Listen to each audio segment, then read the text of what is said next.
Hello, this is Dave. Today I want to talk about what I consider to be the biggest lie of all.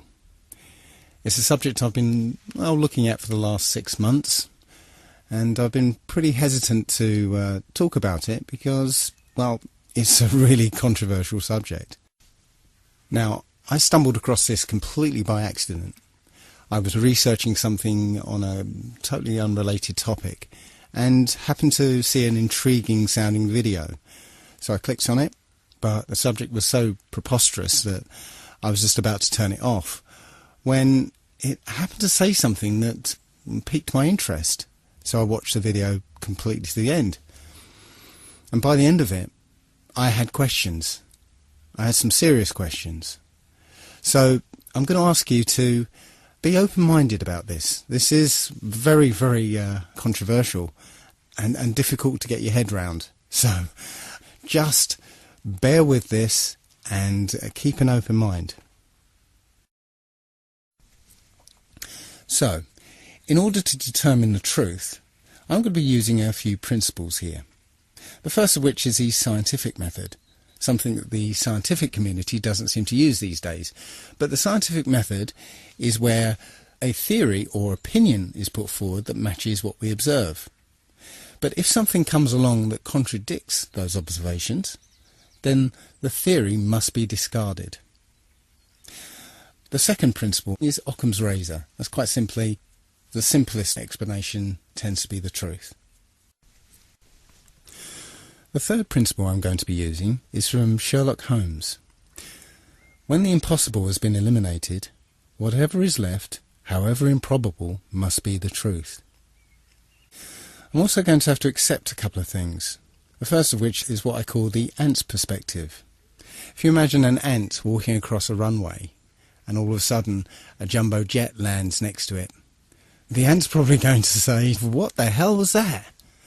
But there is no way that the ant can ever figure out what just happened to it. It's just beyond the ant's ability to comprehend. So we have to accept that there may be things that are way beyond the human mind's ability to comprehend. The other thing we have to accept is how easily our minds, once they've been programmed or given a world view, how easily those minds can be fooled.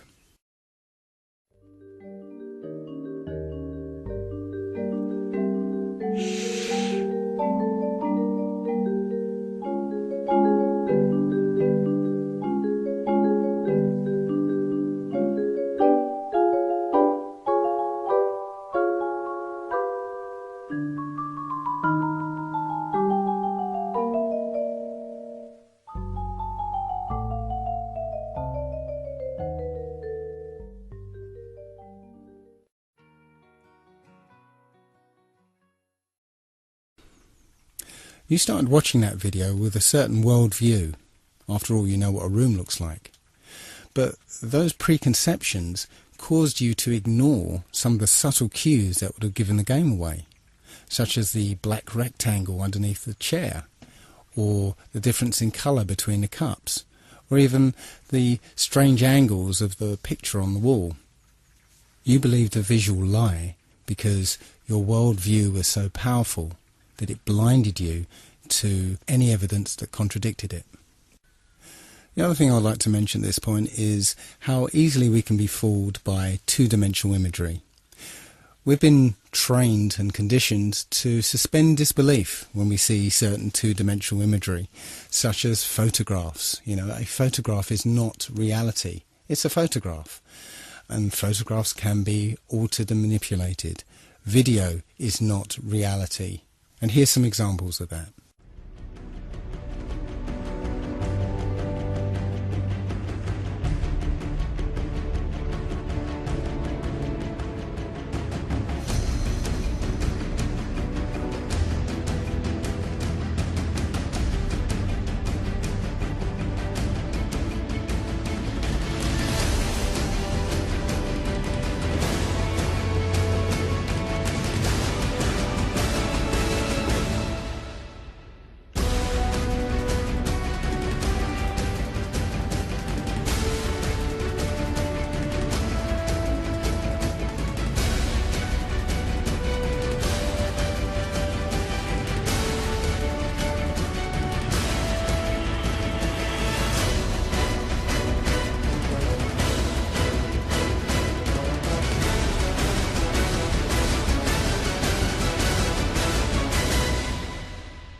Pretty realistic stuff. Point is, you can't automatically trust any two-dimensional imagery or media that's presented to you by the establishment. So let's get down to it then, shall we? This is apparently the truth of our world. We live on a spherical planet called Earth, spinning at 1,000 miles an hour on a 23.4 degree tilt. Now, I always thought it was 23.5 degrees, but as I researched into this, I found it was actually 23.4. That's 23.4 degrees away from vertical. Funnily enough, that leaves 66.6 degrees away from the horizontal. Interesting. So anyway, we're orbiting an ordinary star that is apparently 93 million miles away. The Sun itself is embedded in a galaxy of 100 billion stars, and that galaxy is one of trillions and trillions in an infinite and expanding void. And in the midst of that void, we are just an insignificant and unimportant microbe that arrived here by accident, that's crawling around on this speck of dust. Now, I know what you're thinking. Oh dear, he's turned into one of those flat earther people. But if you've ever discovered the truth behind all those things that have been labelled as conspiracy theories, you've been willing to set aside your preconceptions of the world to be able to accept a new and often terrifying version. This is no different, so please bear with me. The first thing that people will automatically say is, of course we live on a spherical Earth. We've got the photographic evidence, don't we? Well, strangely enough, when you try and search for a picture of Earth from space, you'll find surprisingly few of them. In fact, all of them, including this one, this is from NASA, it's called the Big Blue Marble. All of them are composites. NASA will freely admit to them being composite images or CGI or Photoshop. There's only one image that NASA will claim was shot from space, and it's this one. It's apparently shot from Apollo 17. But all of these images have problems. First of all, the scientist will tell you that because the Earth is spinning, centrifugal forces will force the equator to bulge out as it's spinning. So the Earth is more of an oblate spheroid. But, funnily enough, all the images from space, supposedly, are perfect spheres. Also, one thing I noticed is that the colours of continents and the sea itself, they're very vivid. Now, when you look at anything at a distance, maybe if you look at some hills at the distance of 3 or 4 miles, you'll see that the colours are kind of washed out somewhat because of the atmosphere. If you see mountains further off in the distance, the dark colours are washed out even more because of the influence of the atmosphere. So how can it be that you get these very vivid, striking colours through miles of atmosphere? I can't explain it. The other strange thing about this supposed shot of Earth from space is that the continents actually appear to match the Mercator map rather than the Peters projection map. Now, if you don't know the difference, here's a little video to explain it. Should we begin? Yes. Plain and simple, we'd like President Bartlett to aggressively support legislation that would make it mandatory for every public school in America to teach geography using the Peters projection map instead of the traditional Mercator. Give me $200 and it's done. Really? No. Why are we changing maps? Because, CJ, the Mercator projection has fostered European imperialist attitudes for centuries and created an ethnic bias against the Third World. Really? The German cartographer, Mercator, originally designed this map in 1569 as a navigational tool for European sailors. The map enlarges areas at the poles to create straight lines of constant bearing or geographic direction. So it makes it easier to cross an ocean. But Yes. It distorts the relative size of nations and continents. Are you saying the map is wrong? Oh dear, yes. Look at Greenland. Okay. Now look at Africa. Okay. The two land masses appear to be roughly the same size. Yes. Would it blow your mind if I told you that Africa is in reality 14 times larger?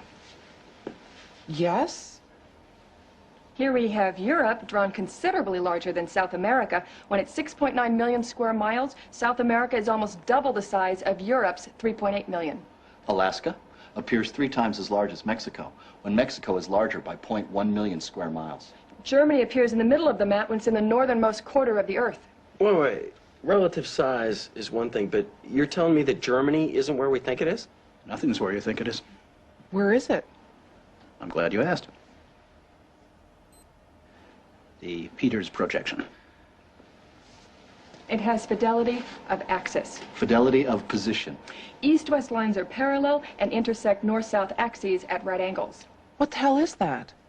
It's where you've been living this whole time. Should we continue? Uh-huh.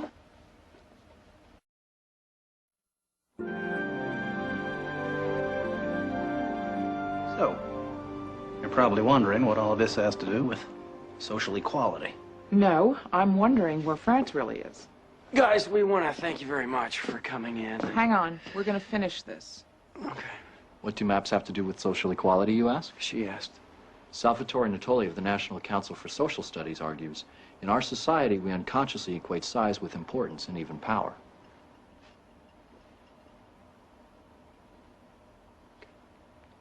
I'm going to check in on Tobin. Go. These guys find Brigadoon on that map. You'll call me, right? Probably not. Okay. When third world countries are misrepresented, they're likely to be valued less. When Mercator maps exaggerate the importance of Western civilization, when the top of the map is given to the Northern Hemisphere and the bottom is given to the Southern, then people will tend to adopt top and bottom attitudes. But wait, where else could you put the Northern Hemisphere but on the top? On the bottom. How? Like this. Yeah, but you can't do that. Why not? Because it's freaking me out. So the Mercator map was designed as a navigational aid, but the Peters projection map is a more accurate rendering of what the continents look like. So why then do all the images of Earth from space show the Mercator map? I guess that's because that's what we're used to. Even the one image that is claimed to be an actual photograph of Earth from space is called into question, simply because of a film that was released accidentally by NASA of Apollo 11 faking the very first picture of Earth from space. So let's have a look at that video. An old reel received by mistake. It contains the raw or unedited footage of the crew of Apollo 11, Michael Collins, Edwin Aldrin Jr. and Neil Armstrong, staging part of their mission for nearly an hour in living color, with exceptionally clear behind-the-scenes audio of conversations discussing the techniques used to achieve a disingenuous picture depicting the Earth at a distance, in order to falsely demonstrate their far journey from it and their ability to survive passing through the Van Allen radiation belts. It cannot be misconstrued that this staging was done for some other reason, for the reel itself is slated and dated July 18th, 19th and 20th, 1969, the very days of the mission when they were said to be approaching and achieving lunar orbit. Understand, too, that only about 20 seconds of this raw footage was ever broadcast to the public, and these conversations discussing their deception were believed to be private. Until now. Here they discuss that these television transmissions were in fact not broadcast live as everyone believed. They were first screened and edited for playback later. Roger, Neil. We just wanted a narrative such that we can, when we get to playback, we can sort of correlate what we're so much. Here they discuss the fact that they have turned out the lights and have blocked out sunlight from entering the spacecraft through the other windows, as to not cause any reflected light to fall onto the spacecraft's wall in the foreground. Okay, very good. Well, shut out the sun coming in some of the other windows into the spacecraft, so it's looking through the number one window, and there isn't any reflected light. The reason this was done is so that the truth of the matter would not be revealed. It is this. Though the federal government would have you believe that this is a view of Earth from a distance out of the spacecraft's window as it nears the moon, it is not. What they have ingeniously done is placed the camera at the back of the spacecraft and centered the lens on a circular window in the foreground, outside of which it is completely filled with the Earth in low orbit.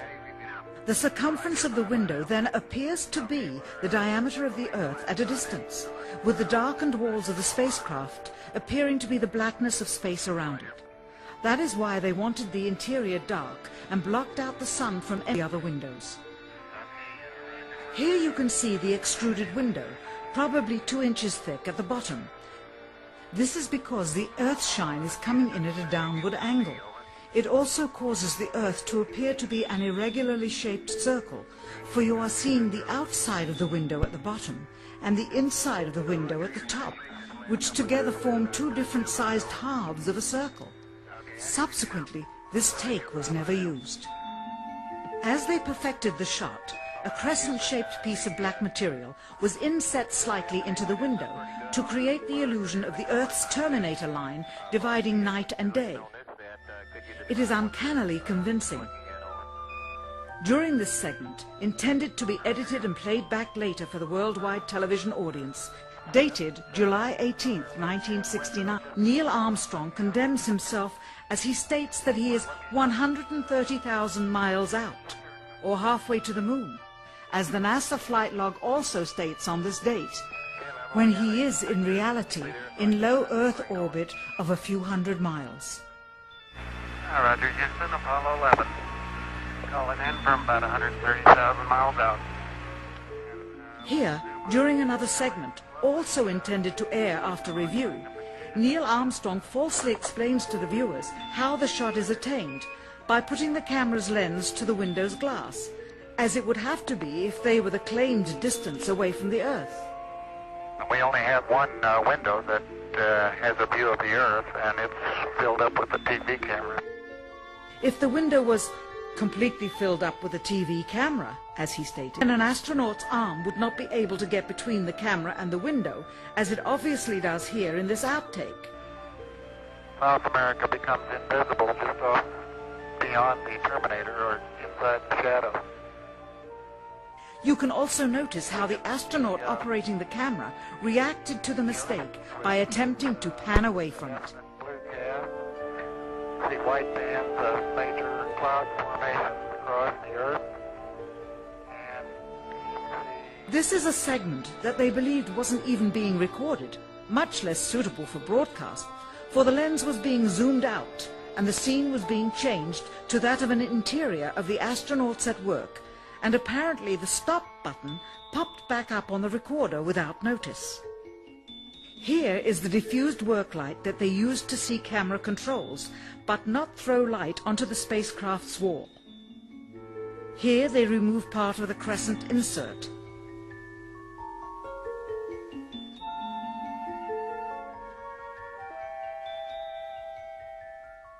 Finally, the iris is opened up to see the real location of the camera and the very bright and near Earth out the window. Here is the slate for the 19th of July, and the same shot of trickery on the 19th of July, and then the 20th, and the same misleading shot on the 20th. Later that evening, they were said to be walking on the moon. How can this be when they were in Earth orbit only 9 hours earlier, and the moon is some 3 days' journey? And you can see the full sequence on a documentary called A Funny Thing Happened on the Way to the Moon. That's one that I highly recommend you have a look at. But as for photographic evidence of a globe Earth, nope, it doesn't exist. Now let's take a look at Earth's supposed curvature. Many people point to Felix Baumgartner's recent record-breaking freefall jump and point to this picture in particular. It clearly shows a curvature of the Earth, but let's take a closer look at it. Well, it's quite obvious that a fisheye lens is used here. If you look at the shape of the capsule itself, those are usually built with fairly straight lines, and you can see the lines are very curved on the edge of this capsule. He took off from New Mexico, and the surface of the Earth looks like, well, it's one big large landmass, and that's New Mexico. I didn't realise that New Mexico took up so much of the Earth. It's clearly a fisheye lens. We know intuitively, if we stand on a beach with a panoramic view, that the sea is flat. It's flat at sea level, it's flat from the top of Mount Everest, it's flat from over 20 miles high. I got this image from another YouTuber. I can't remember the guy's name, but he's the one who goes, "Where is the curvature? Where? But it's a picture of the New York City skyline from over 40 miles away. He says it's 60 miles away, but I measured it on Google Earth, it's 40 miles away. The reason I added this one is because I used to live halfway between Bear Mountain and New York City, and from North Route 17 I was clearly able to see the New York City skyline from about 20 miles away. From 40 miles away, the New York City skyline should have been about 1,000 feet below the horizon. And that neatly leads me into the horizon problem. No matter where you are above the surface of the Earth, the horizon always rises to your eye level. Doesn't matter if you're standing on a beach, or up a hill, or in a plane at 35,000 feet. The horizon is always at eye level. Well, that would be impossible on a spherical Earth, because the Earth would curve away from you, and so it would always appear below you. As on this diagram, the expected horizon would be below you, but that's not what we see. When you look out of a plane window, you always see the horizon at eye level.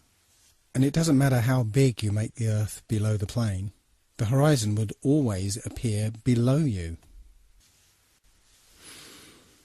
In 240 BC, a Jesuit named Eratosthenes, my apologies to any ancient Greeks among you, he calculated the Earth's circumference. He did that by planting a stick in the ground at midday so that the sunlight, being directly overhead, would cast no shadow. Simultaneously, about 400 miles away, somebody else planted the stick in the same way and found that the sunlight cast a shadow.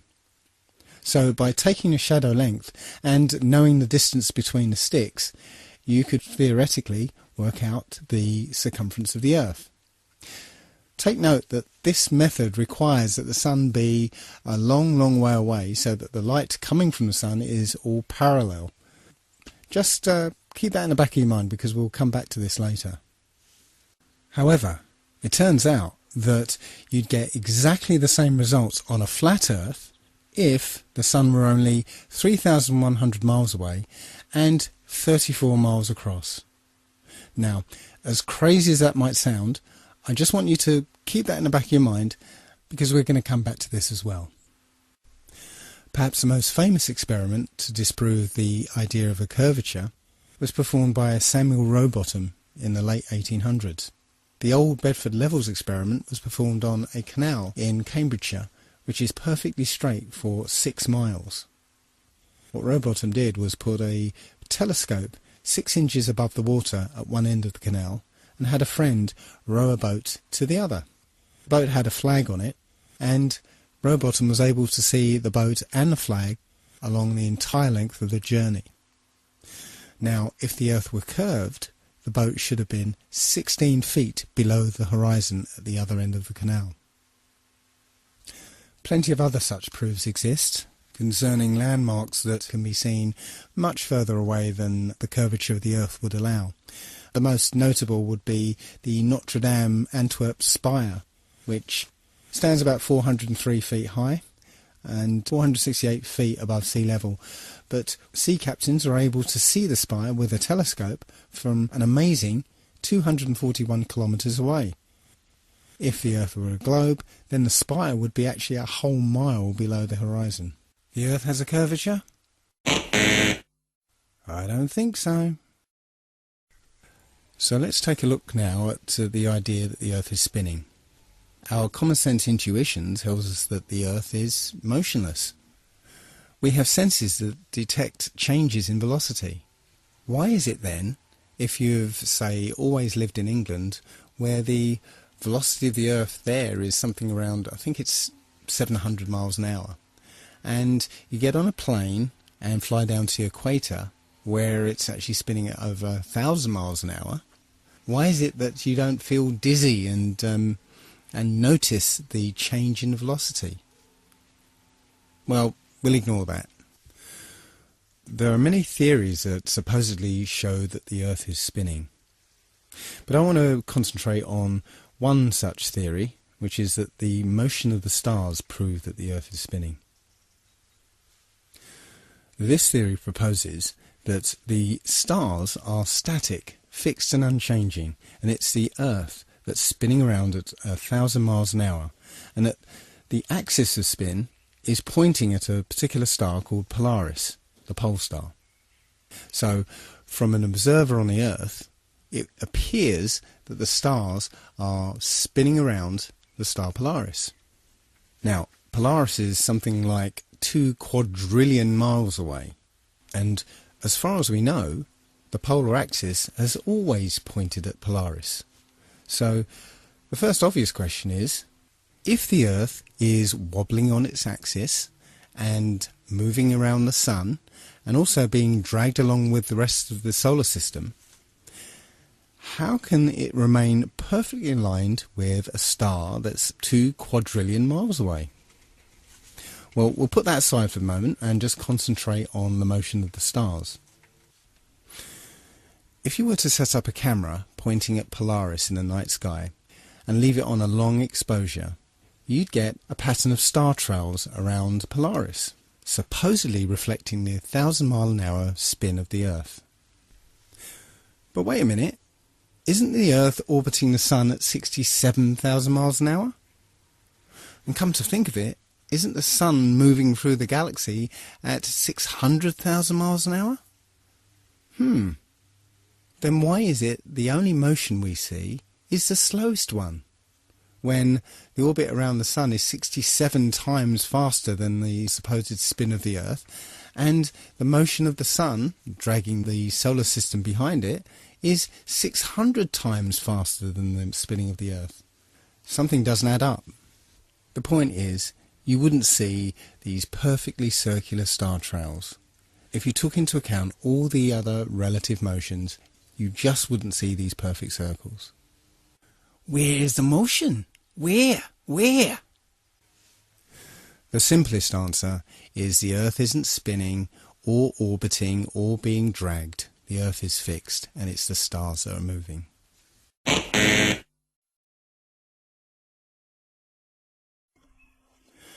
So now let's turn our attention to the Sun. What do you think is wrong with this picture? Any idea? Well, take a look at the angle of the rays. If the Sun was 93 million miles away, as I show in this diagram, well, actually I can't really show 93 million miles to scale here, because if it was, the Earth would be probably in the next town. Point is that at that kind of distance, all the light rays from the Sun would be parallel near enough. And, if you recall, Eratosthenes' calculation of the circumference of the Earth actually depends on the light being parallel from the Sun. So, when the light shines through broken cloud, it would hit the ground parallel, rather than at this kind of angle.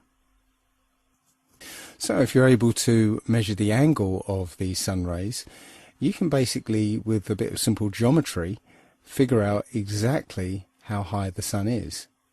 And that turns out to be about 3,100 miles. And if you were going to try and hide this information, that the Sun is actually very close, perhaps you'd encode it in symbol. Does this look familiar? There are quite a few videos like this one where people send up their video cameras on weather balloons. One thing to note is where you can see a hot spot on the clouds directly under the sun, like here. You see it? Directly under the sun is a hot spot. Now that would be impossible if the sun was 93 million miles away. But also note how the sun appears to move with the Earth. As the camera rocks about, you'll see the sun moving around with the Earth.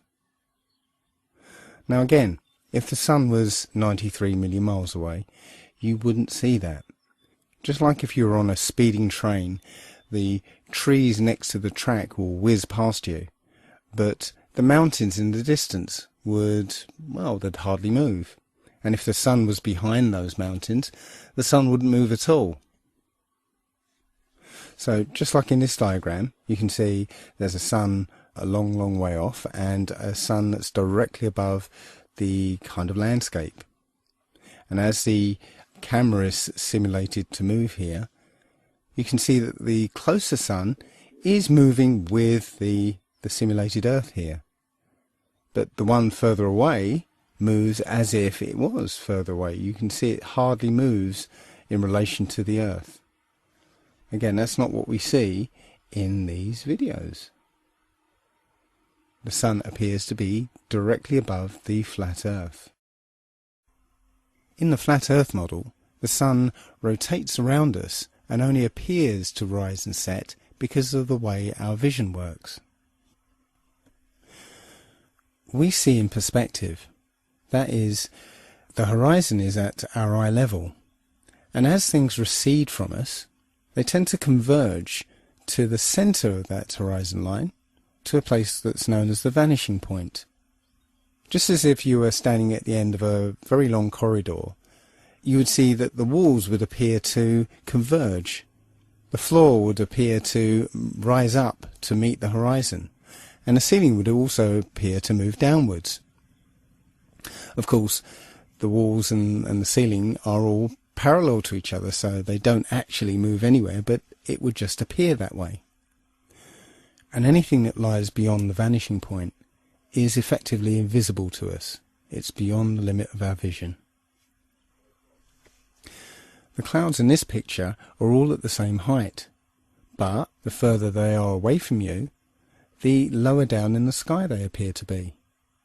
And similarly, the further away the cloud shadows are on the ground, the higher up they appear to be. Now, try and watch the following video without the preconception that the sun rises and sets, but rather moves closer to you and then moves further away.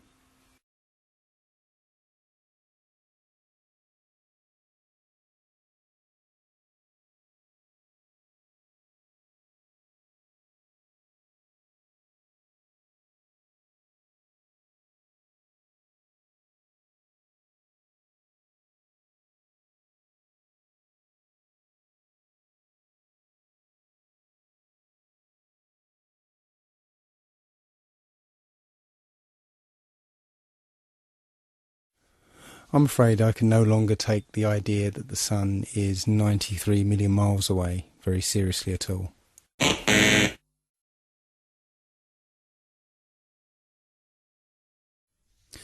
So now let's turn our attention to the moon. Many of us have seen the moon appear full at various times throughout the day, as in this picture. But how can that happen? If you're standing at point C, then it's the middle of the night. Full moon, no problem. And if you're standing at point A, it's early in the morning. Certainly if you stare back at the moon in the night sky, then yes, you can see a full moon. But if you're standing at point B, which is midday, that is, the sun is directly overhead, then there isn't anywhere that the moon can be that will allow you to see it as full, because the sun will be illuminating the side of the moon that is facing away from you. So the best you'll be able to see is a sliver of the moon. Think about it next time you see the full moon during the day. every month the moon goes through 8 distinct phases. Always the same 8, always the same order. Supposedly because of a relationship between the position of the moon relative to the position of the earth and the sun. So let's say it's December, and throughout the month we see the normal 8 phases of the moon. But what happens when it's June and the earth is supposedly on the other side of the sun? Shouldn't the phases be reversed? That's not what we see. We see the same 8 phases in the same order. We are told that the moon is also spherical, but when we look at the moon, it seems to be lit uniformly over its entire surface. But if it was a sphere reflecting the sun, then that curved surface would display a highlight, and then that light would drop off as it went round the surface. But that's not what we see. The entire moon is lit uniformly. The quality of the light from the moon is completely different from the sun's light. The sun's light is hot, and it's shifted towards the yellow part of the spectrum, whereas the light from the moon is cold and more silvery. Heat is essentially infrared light. So in order for the moon to absorb the heat from the sun and not reflect it, it would have to be a deep green colour to absorb the infrared. So unless the moon is made out of green cheese, it is not reflecting the sun's light. It appears that the moon is not a sphere and it's not reflecting the sun. It is self-luminous. Also, we should be able to see a slightly different view of the moon depending on where on the globe Earth we happen to be. But this is not what we see. It doesn't matter where we are on Earth, we always seem to see the same view of the moon. Now, my friend Nolan pointed out that this is obviously a very exaggerated picture. The moon is supposedly 30 Earth diameters away from the Earth itself. But even so, that difference in position should give you a slight difference from point A to point B. But again, that's not what we see. So apparently the moon is 238,000 miles away. But if you just put that aside for a second and just look at the moon, perhaps you'll notice this.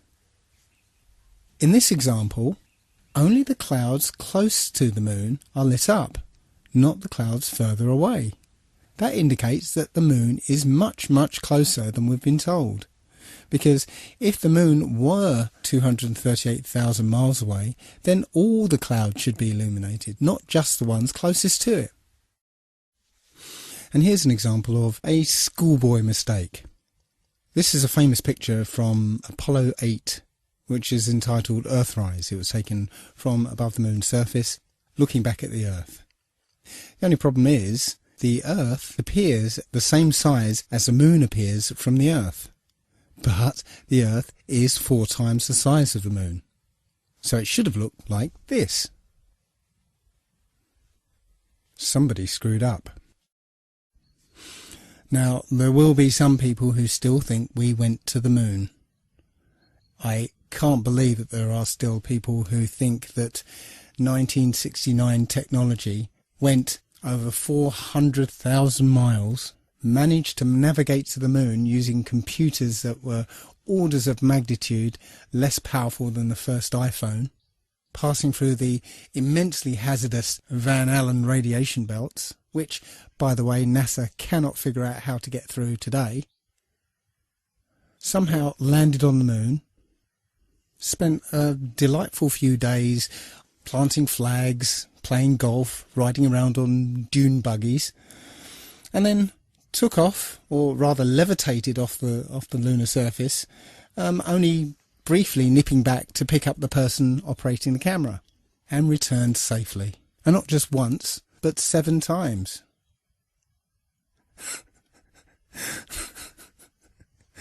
It's a fantasy. The whole thing is a fantasy. Everything you saw supposedly on the moon was in a soundstage using Stanley Kubrick's perfected front projection technology. And I'm not going to spend much time. There's plenty of evidence to show that it was completely faked. It was complete fantasy.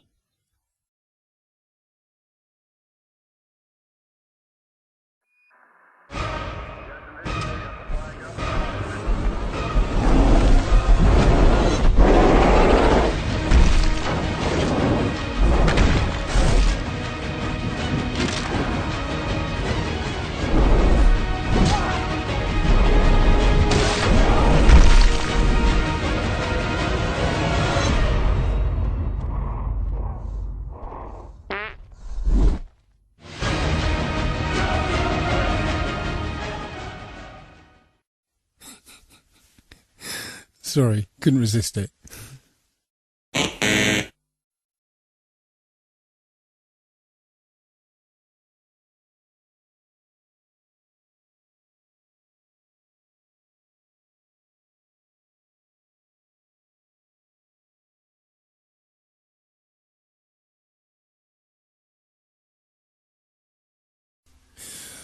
So, despite the Apollo moon hoax, there are people who still believe that man is in space, and we have all sorts of space vehicles and satellites and space stations up there. It's time to have a look at the space shuttle. So, let's take a look at a typical shuttle launch. T-minus 17 seconds and count. 15, 12, 11, 10, 9, 8, 7, 6, start, 2, 1, booster ignition, and liftoff of the Space Shuttle Discovery, returning to the space station, paving the way for future missions beyond.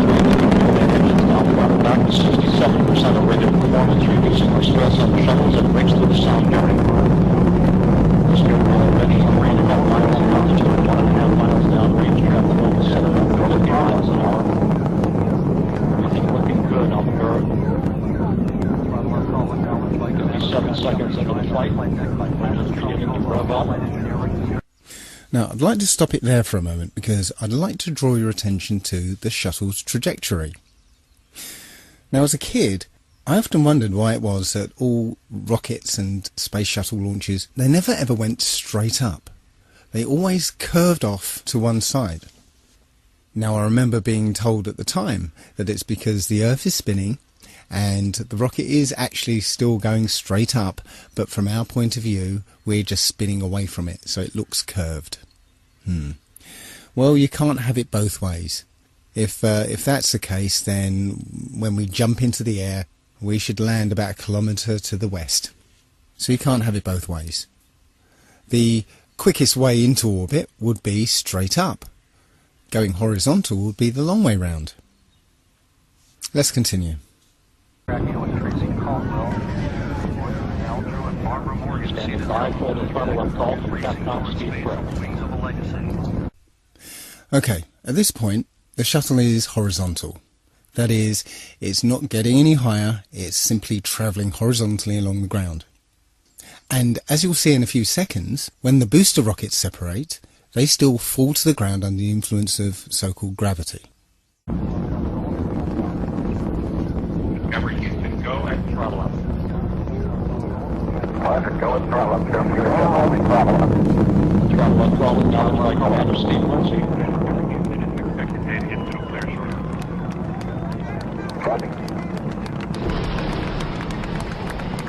Solid rocket booster separation confirmed. Guidance now converging.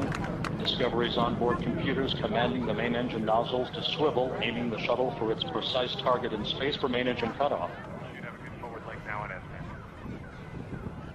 okay, you sound good.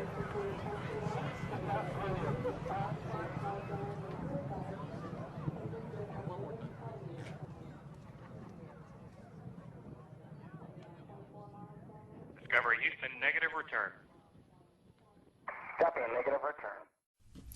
So ground-based video ends there.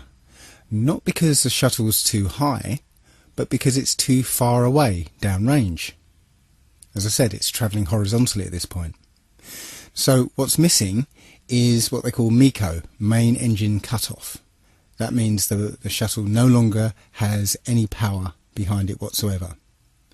But after MECO is the external tank separation. As you can see from this diagram, when the tank separates, it falls back to Earth. So what's stopping the space shuttle following the same exact trajectory? Between main engine cutoff and this ohms burn, the space shuttle should follow the exact same trajectory as the external tank. But it magically does not. And conveniently, there's no video cameras to show exactly what happens. The point here is that at external tank separation, both the shuttle and the external tank are subject to this so-called force of gravity. Neither the shuttle or the external tank are in space. And yet they want us to believe that there is an orbital manoeuvring system which is capable of blasting the shuttle from this point, which is still in the Earth's atmosphere, into orbit. Well, the clue is in the name of the thing. Orbital manoeuvring system, not orbital insertion system. Where's the fuel for this? There isn't an external tank anymore, so there isn't enough fuel to blast this shuttle into orbit, even from this height. And on the subject of height, where does space actually begin? In this shot, the space shuttle is supposedly in space, because the cargo bay doors are open. But you can see the features on the ground in great detail. In fact, you'd be hard-pressed to see such detail from a passenger jet at 35,000 feet. Look, you can see roads and rivers and individual fields. Anyway, once the shuttle's completed its mission, it's now a glider. So let's have a look at a video of a glider landing.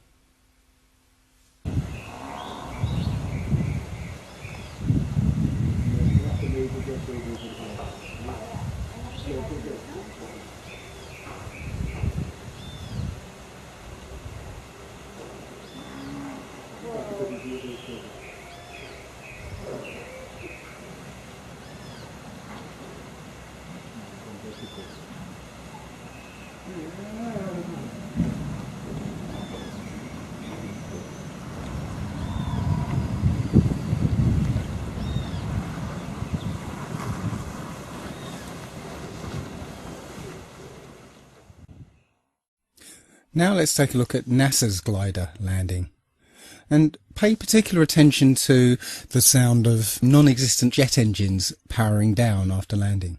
Down and locked.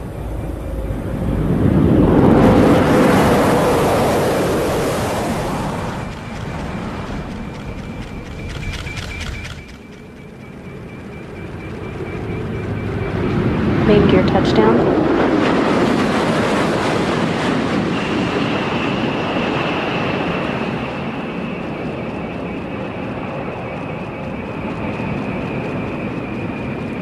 Nose gear touchdown. Deploying of the drag chute delayed to assess the conditions of the crosswinds on the orbiter as it rolls out on the runway 15 at the Kennedy Space Center, wrapping up a nearly 5.3 million mile mission. Endeavour returning the first educator mission specialist Barbara Morgan to Earth to begin the next step in her journey to inspire future generations to explore, learn, and build a better future.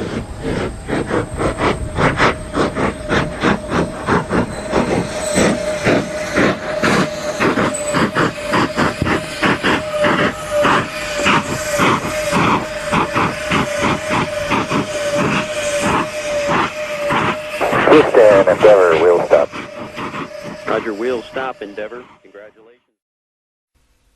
Undoubtedly, the nice woman from NASA, employed to state the bleeding obvious, is there to distract you from the fact that it's a bloody jet plane, tarted up to look like a space shuttle. It's not a glider at all. You can clearly hear the jet engines powering down. When you look at the back of the space shuttle, you can see two odd-shaped pods. These are supposedly the orbital manoeuvring system. On the front of these pods are two odd-shaped holes. Why would a rocket engine need some kind of air intake? Wouldn't it be dangerous to put such air intakes on the back of a shuttle, which on takeoff is going over 10,000 miles an hour? Wouldn't they just rip right off? Very strange.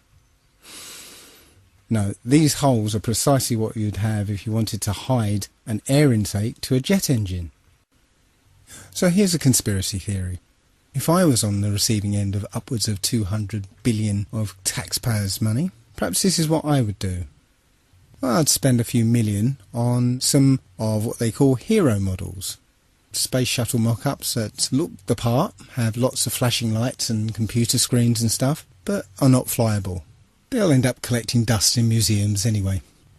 Then I would have a few mock-ups that I would fly into space, but really would basically fly out of sight and ditch in the sea, getting destroyed in the process. Then I would spend a few million, perhaps even $1 billion, let's give the taxpayers their money's worth. Perhaps I'll spend $1 billion or so on developing a plane that looks like the space shuttle. There you go, job done. No refunds. So let's change the launch profile of the space shuttle for my new classified one. We have a remote-controlled, full-size mock-up, basically nothing inside, just an empty shell. That's flown up on remote control, on essentially a big firework. Everything acts as normal, the booster rockets detach as normal, but when we get to the external tank separation, that doesn't actually happen. What actually happens is the tank and the shuttle fall back to Earth, where they ditch in the sea and get destroyed in the process. After the mission's complete, a space shuttle plane takes off from an undisclosed location and lands at an Air Force base in front of the TV cameras. Simple. Don't be ridiculous, Dave. You couldn't fake something like that. There'd be too many people involved, and the truth is bound to get out. Lam lam lam lam lam. The best example of space shuttle fakery is the Challenger disaster. In 1986, the shuttle Challenger exploded about 74 seconds after takeoff, killing all 7 astronauts inside. Or did it? It turns out that 6 of the 7 are still alive and kicking today. Ellison Onizuka claims to be his identical twin brother, Claude. Yeah, I've got an identical twin brother, Claude, too. The Challenger pilot, Mickey Smith, hasn't even bothered changing his name. He's now Professor Michael J. Smith of University of Wisconsin. Now, Krista McAuliffe was a bit of a sneaky one. She was the Challenger payload specialist, quite famous for being a teacher. It turns out during her astronaut days she was using her middle name, Krista, and now she goes by her first name, Sharon, and she's a Syracuse law professor. The Challenger commander, Francis Richard Scobie, is now Dick Scobie, which sounds like a rather unpleasant disease, CEO of Cows in Trees Limited. Judith Resnick, the Challenger mission specialist, again hasn't even bothered changing her name. She's a professor at Yale Law. And finally, Ronald McNair, another Challenger mission specialist, claims to be his identical twin brother, Carl McNair. What are the odds? And now we come to the imaginings of this man here. Arthur C. Clarke, Freemason and science fiction writer, came up with the concept of the telecommunications satellite. And several years later, we have thousands of telecommunications satellites supposedly spinning around the planet. Again though, strangely enough, if you try and look for images of communication satellites, despite the fact that there are thousands of these things up there, you don't actually find a photograph of them. Just lots and lots of CGI photoshopped images. The problem is that satellites inhabit a region of the upper atmosphere known as the thermosphere. It gets its name because the temperatures up there reach something in the order of 2,500 degrees centigrade. This is a source of some confusion. Although Wikipedia says that it reaches such high temperatures, it also says, paradoxically, that you wouldn't actually feel the heat because there's not enough air molecules up there to heat you up. Yeah, right. Doesn't quite work like that. The vacuum of space is actually a perfect insulator, which is why we use a vacuum barrier in thermos flasks. The heat from the inside cannot be conducted or convected to the outside. The sun's radiation does not actually heat space up. As I said, the vacuum is a perfect insulator. The sun's radiation traverses space until it hits some object. And when it does, that object absorbs the heat and the temperature rises and keeps rising. And without an atmosphere to conduct or convect the heat away, the temperature will rise up to and over 2,500 degrees. So the Hubble telescope, for instance, would look something like this. All the satellites and the Space Shuttle and the International Space Station, they would all be molten slabs of metal spinning around in orbit. But let's put that aside for a moment. There are supposedly between 25,000 and 50,000 satellites in orbit. But let's have a look at some videos supposedly from the International Space Station.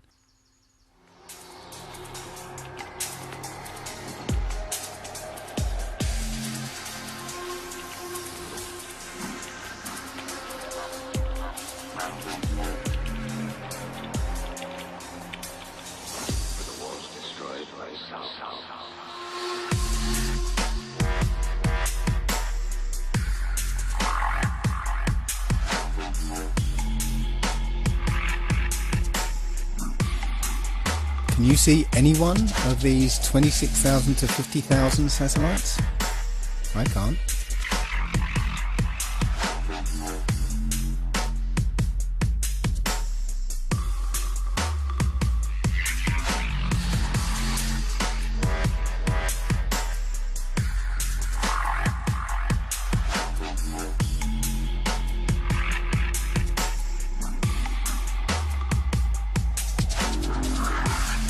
Commands a substantial view over the Earth's surface, and yet you don't see a single satellite. Now, I do accept that you can look up into the night sky and see what we're told are satellites. I've done it myself. I've seen bright lights moving across the sky, but I have no idea what those things are. In this video, you can see several large bright objects. However, none of them appear on any satellite tracking applications.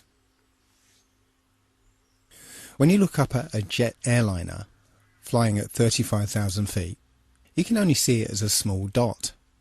So how is it if something the size of a jumbo jet is rendered as a small dot at about 5 to 7 miles up, that you can see a satellite which is the size of between a car and a school bus at 100 miles away? You just wouldn't see it. At about this point, somebody's bound to say, what about the global positioning system? How would that work without satellites? Well, as it happens, the technology has actually been around since World War II. There are actually two systems, one called LORAN and another called DECA. Those were navigation systems based on radio triangulation. Now, the GPS systems that we're used to now are basically the same systems, just improved with a new computer interface. Similarly, the international telephone traffic that's supposedly handled by satellites are handled by undersea fibre optic cables. Shortwave radio can also span large distances and also be bounced off the ionosphere. So, in the absence of any hard physical evidence, I submit that satellites are just a work of fiction and another way that NASA and the US military managed to con the American public out of billions of dollars. So let's turn our attention to the International Space Station. This is one of those occasions where we can't really trust two-dimensional media, because all we have is images and video that supposedly prove that there's an International Space Station up there and it's been manned since 1999. One of the most visible indications that there are people up in space inside the International Space Station is that they're in zero gravity. However, NASA has an aircraft known as the Vomit Comet, and when this aircraft takes a certain flight path, the people inside feel weightlessness.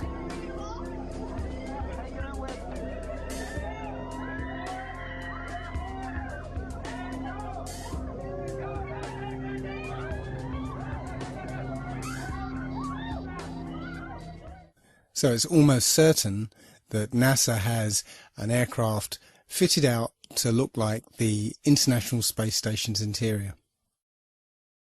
Now take a look at this. Hello, Katie. Notice how suddenly, as she starts to wave, she floats out of control. This is so cool, isn't it? Hey, Katie, I want to welcome aboard the space This station. is Leah. Look at this. Wow. The same thing happens here. As the plane starts its zero-G dive, the people start to spontaneously float upwards.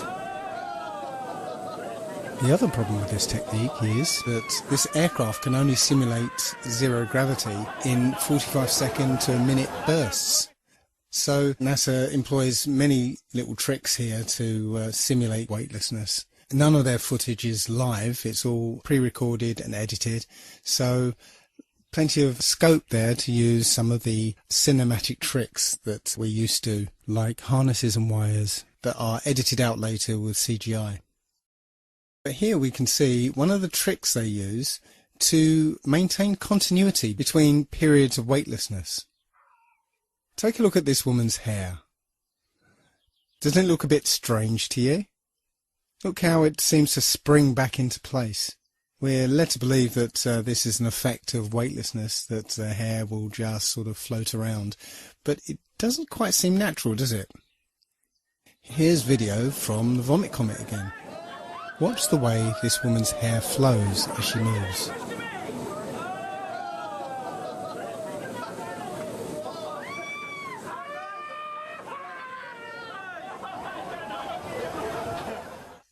Seems quite obvious now that this is some kind of perm or hairspray, so that between periods of weightlessness we get that visual continuity.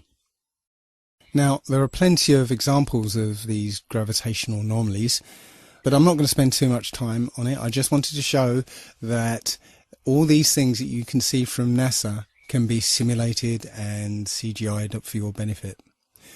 They don't seem to do any real scientific experiments up there.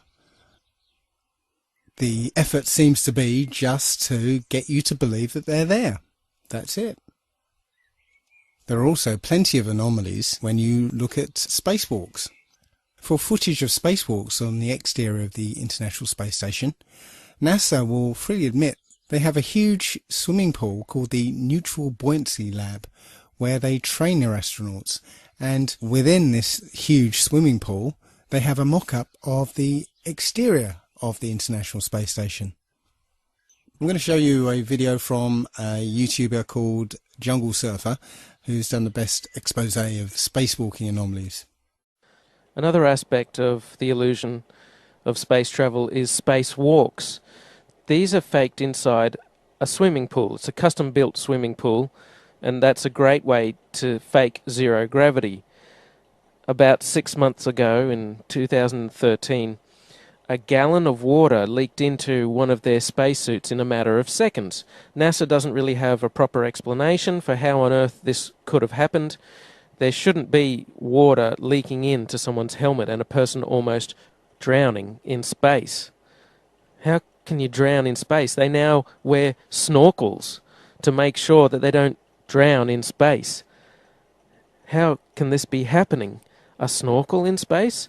There could be some water in the porous plate sublimator. When they were on the moon, they supposedly had about a gallon of water, but that cooling system is supposed to be well away from their head. There really is no sane explanation for why a gallon of water would leak into someone's spacesuit, unless you realise the whole thing is faked inside a swimming pool. In this scene, you can see the Chinese spacewalk, and you can see a bubble coming up from the guy's suit. How do you have a bubble in space? Space is supposed to be a vacuum, not a swimming pool. But it's obviously just a swimming pool filled with water. Obviously, there would be some equipment that they could only fix from the outside, but a lot of these spacewalks, it seems like equipment they easily could have configured to be accessible from the inside of the International Space Station.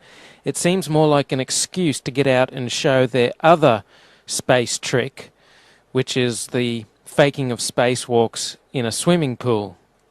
In this vid, you catch a glimpse of someone wearing a scuba tank. Scuba tanks in space? Snorkels and scuba tanks in space? They act like a spacewalk is just a walk in the park, like there's very little danger involved at all. They're looking through the spacesuits. Oh, here's a spacesuit, we're going to go for a spacewalk. As if there's no danger at all, like they don't care. They don't care. They don't act like they're in a life-threatening situation, like they could die at any second, even though they can. So you would think to preserve their life they would want to minimize the amount of spacewalking that they did.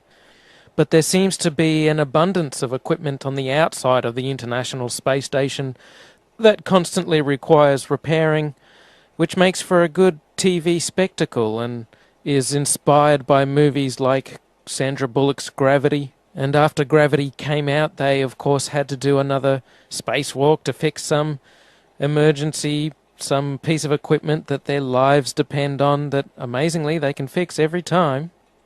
But you know what? Thanks to the genius of the engineers at NASA, they employ snorkels in space now, so that should stop them from drowning. Finally, I'm going to leave the last word to one of the astronauts themselves, when he made a tiny little slip-up during a question and answer session. Take note of his body language after he makes his mistake. Hello, my name is Bailey. This question is for Chris. What was high school like for you?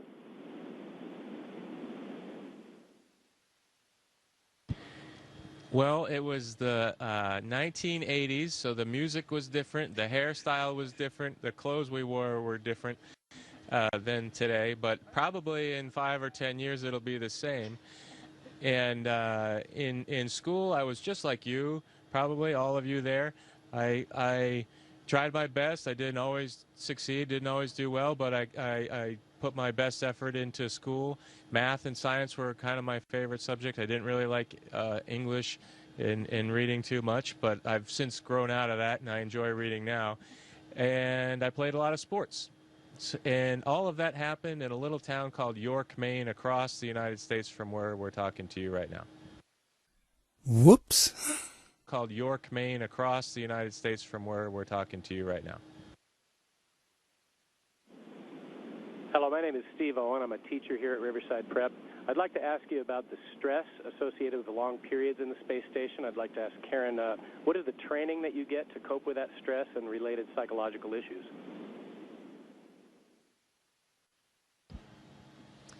Well, for psychological issues, actually, when we are selected as astronauts, we go through quite a vigorous psychological screening process. You certainly don't want somebody who comes up here and has a breakdown or is claustrophobic. But also, we have, well, like Chris's background as a Navy SEAL and Luca's background as a test pilot clearly prepare them for high-stress situations. I could also argue that going through the process of getting a PhD can be a high-stress thing as well. And so, generally, when people get to the point where they're applying for this job, they've been through several things in their life that are high stress and have proven that they can handle. Humans in space? I'm not even sure there is such a thing as space anymore. So, could the Earth really be flat? Most people, when they think of a flat Earth, immediately think, what happens when you get to the edge? Well, the flat Earth model is a flat circular disk with a north magnetic pole in the centre, and all the continents are laid out around it. On the edge of this disk is a wall of ice, and we call it Antarctica. There is no South Pole. That's why you can't fall off the flat Earth. The wall of ice keeps the oceans in and stops you from reaching the edge. Strangely enough, the only other place that this model is used is in the United Nations logo. Looks like they know something that we don't. As you can see on the UN logo, the flat Earth map is overlaid with a grid. And that grid divides the Earth into 33 sections. And also, there's no Antarctica on this map. It's almost as if that grid were like bars, like a cell, locking us away from Antarctica, which is precisely what they're doing. The United Nations countries are all signatories to the Antarctica Treaty, which basically bans anybody from going to Antarctica. And if there's any absolute proof of either the globe Earth or the flat one, then I believe the answers would be in Antarctica. But before we examine Antarctica, I'd like to take a look at flights in the Southern Hemisphere. Now, this information came to me through Mark Sargent and his Flat Earth Clues. A lot of people say that Mark is a shill. I communicated with him over email. He seemed like a decent bloke. So I'm not going to say he's a shill.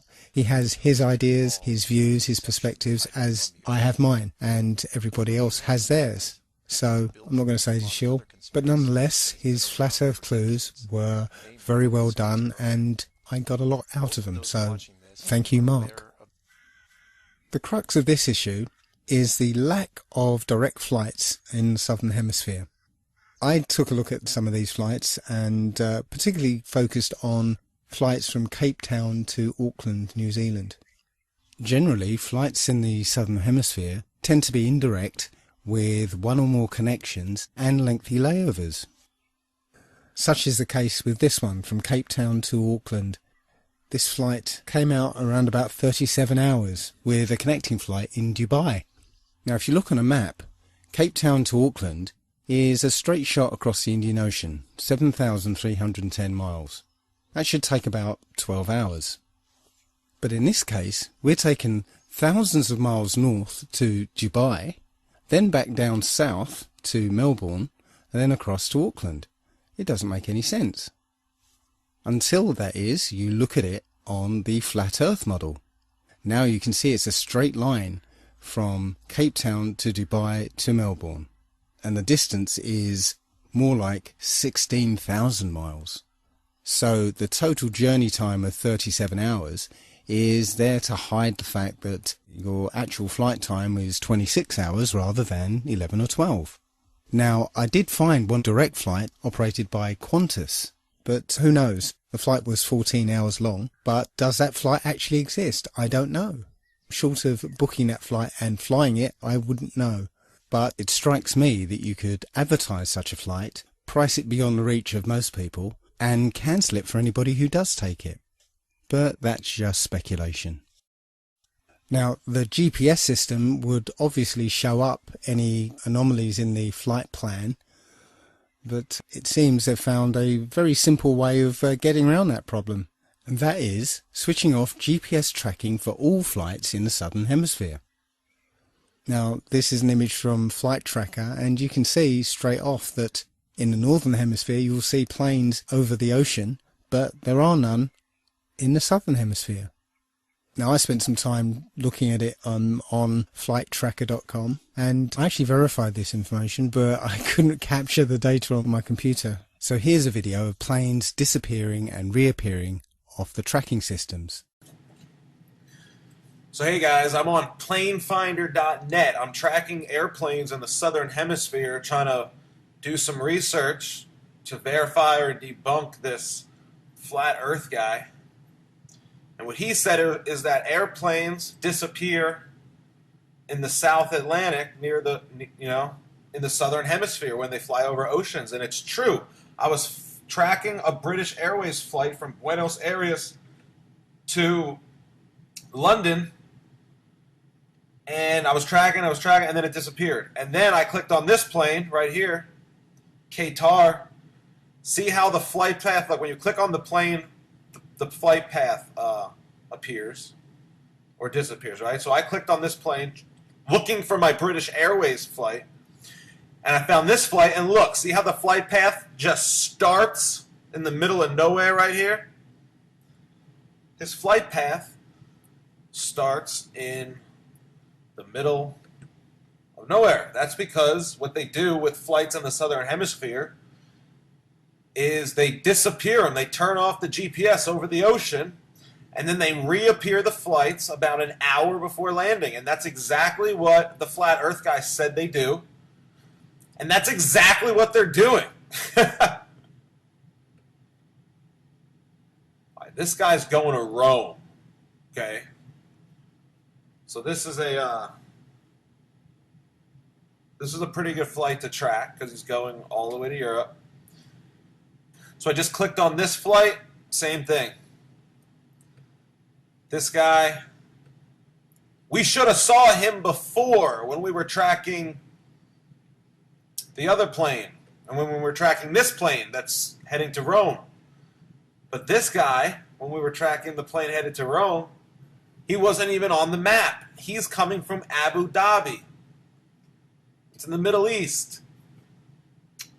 He's been in the air for what, 12, 13, 14, 15 hours? He's been in the air for 7,000 miles, and we're just picking him up right here. We're just picking him up in the middle of nowhere. Look, they disappeared the flight over the entire ocean,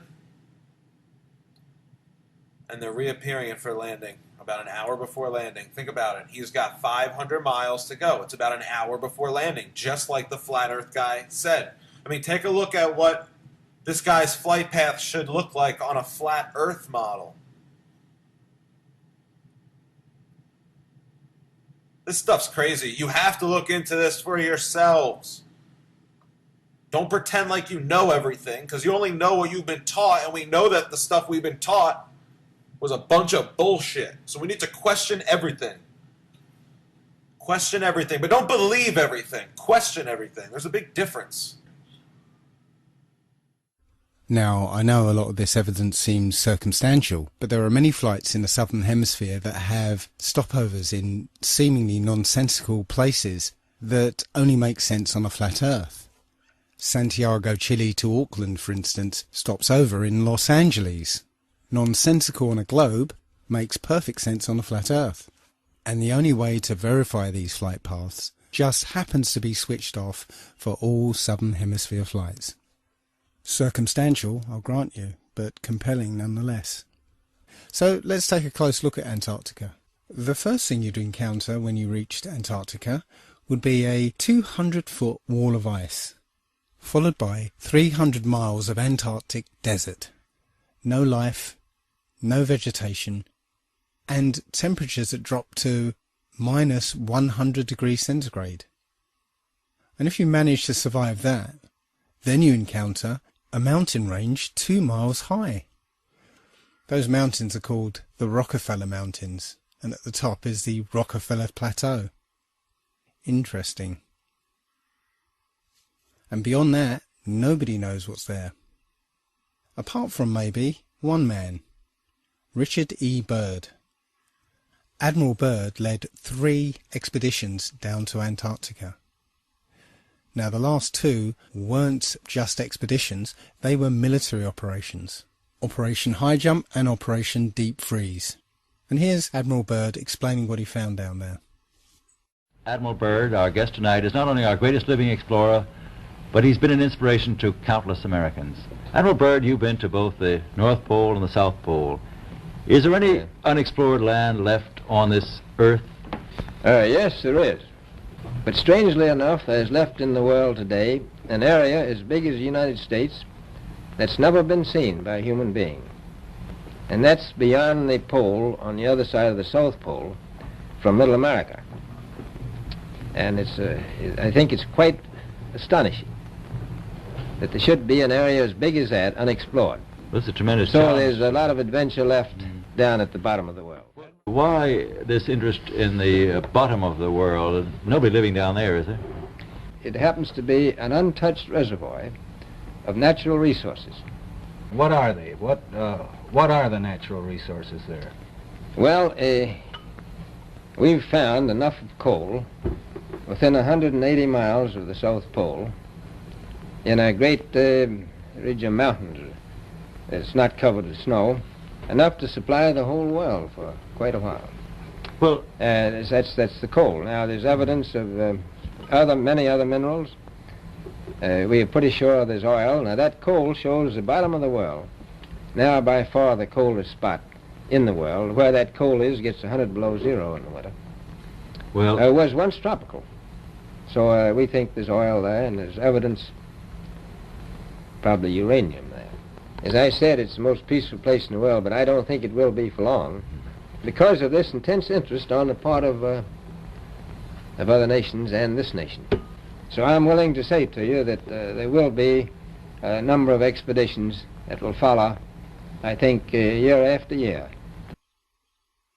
Immediately after Admiral Byrd's last expedition, the Antarctic Treaty was signed and nobody was allowed to go there.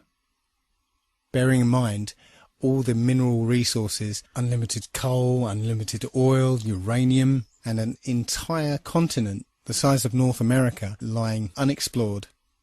Now, we're talking about countries who burn down rainforests without batting an eyelid, or put up drilling rigs at the merest sniff of oil, or destroy pristine countryside to build fracking wells.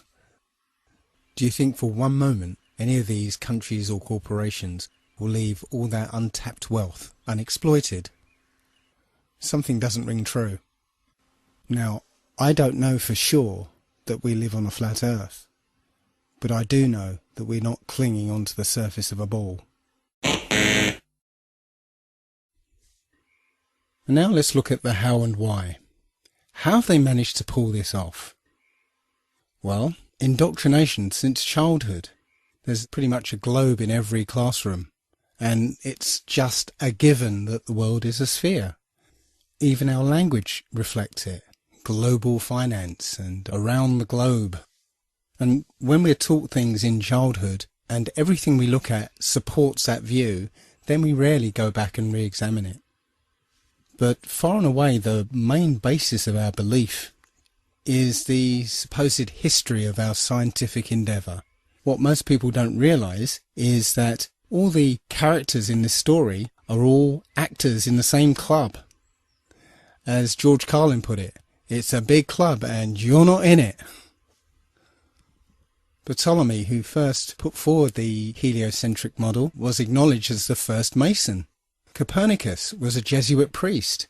Sir Isaac Newton was a Freemason. All the astronauts are Freemasons. So you can see how this lie could work if all these celebrated people are telling the same story.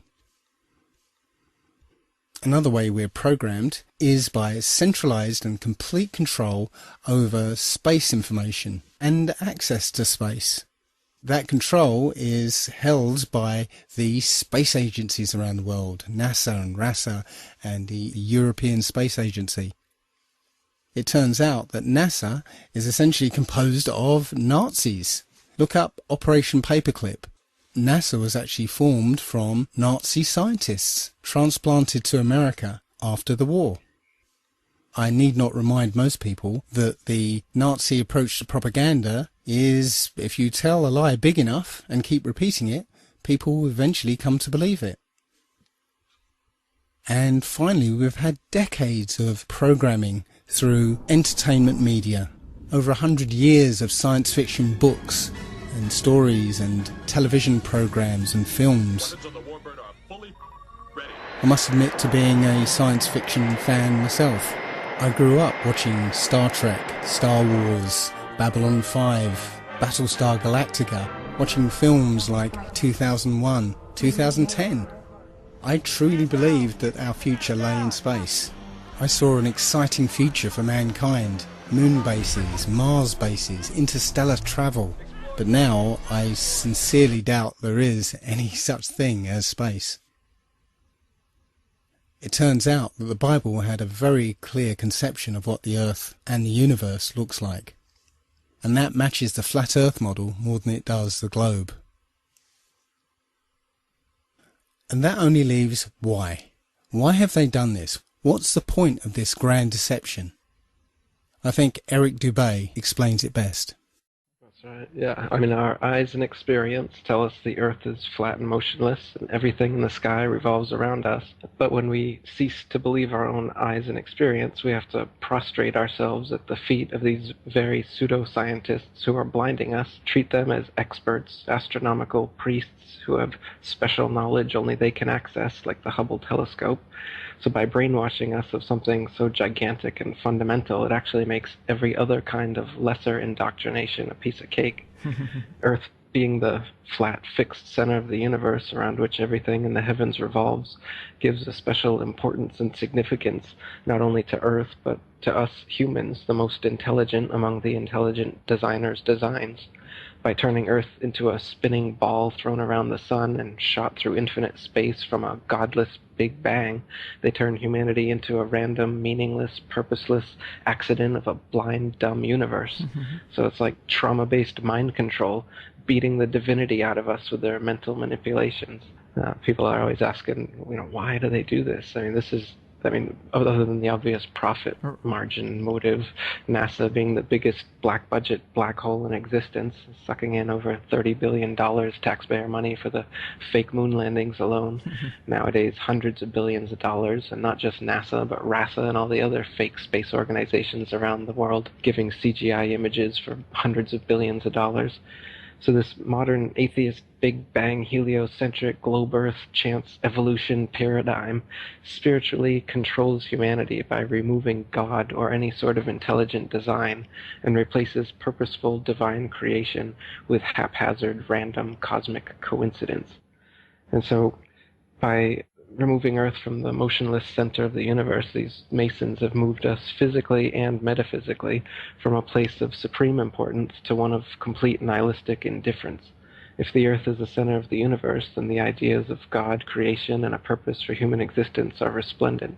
But if the Earth is just one of billions of planets revolving around billions of stars and billions of galaxies, then the ideas of God, creation, and a specific purpose for Earth and human existence become highly implausible.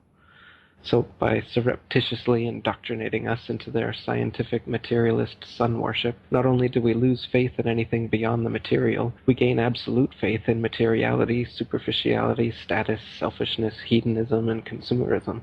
If there's no God and everyone's just an accident, then all that really matters is me, me, me. So they've turned Madonna and the Mother of God into the material girl living in a material world. Their rich, powerful corporations with their slick sun cult logos sell us idols to worship, slowly taking over the world while we tacitly believe their science, vote for their politicians, buy their products, listen to their music, watch their movies, all sacrificing our souls at the altar of materialism. It's a big deception. I'd say it's the biggest cover-up and conspiracy in history. We've been completely deluded for 500 years. So there you have it. There are a great many other points I could have raised, and I've barely scratched the surface. But if any of these points are true, then we have to abandon the model we've accepted thus far. Now, I don't know for sure that the Earth is flat, but I've seen enough evidence to make me strongly feel that that is the case. And moreover, my spidey sense, my intuition, tells me that this is true. I don't know what's beyond Antarctica. It could be a dome. It could be an infinite flat plane. It could even be just more Earth. More Earth than we realise, just as Admiral Byrd found. There are many who think that ultimately this is unimportant and just a distraction. But I see this as one of the most important revelations we could ever have.